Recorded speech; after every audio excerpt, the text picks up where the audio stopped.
we live in a VUCA world. This is 21st century and VUCA world, which is volatile, uncertain, complex, and ambiguous. So when we are talking about these skills, it essentially revolves around the decision making and leadership skills around these volatile, complex, uncertain, and ambiguous circumstances.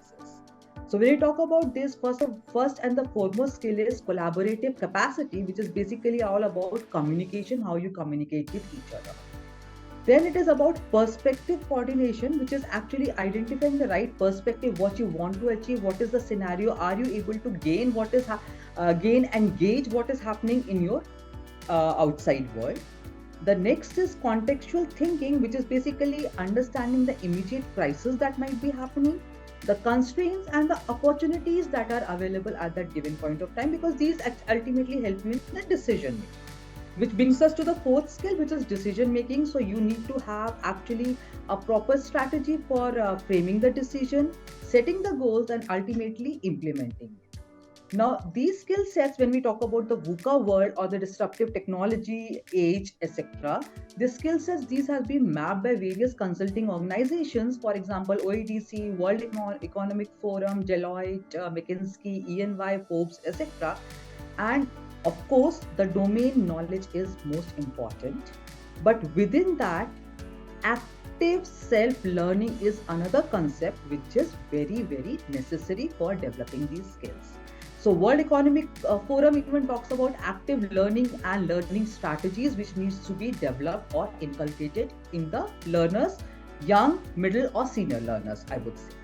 Communication skills is of course, very, very important. And in this communication skills, it's not just about communicating our ideas, but the art of negotiation, the art of persuasion, the art of expression, stakeholder involvement, interactions also play a very, very important role. And across all consulting organizations, they are talking about these skills. Leadership and teamwork, which is all about leadership management, collaboration, coordination, that also needs to be needs to be adhered to. Of course, creativity is very, very important because it's complex, ambiguous situations. So some amount of ingenuity and creativity is definitely required. Critical thinking, problem solving, including complex problem solving, analytical reasoning, decision making, and again critical decision making, judgment and decision making. These are some of the skills. Last but not the least is your social skills.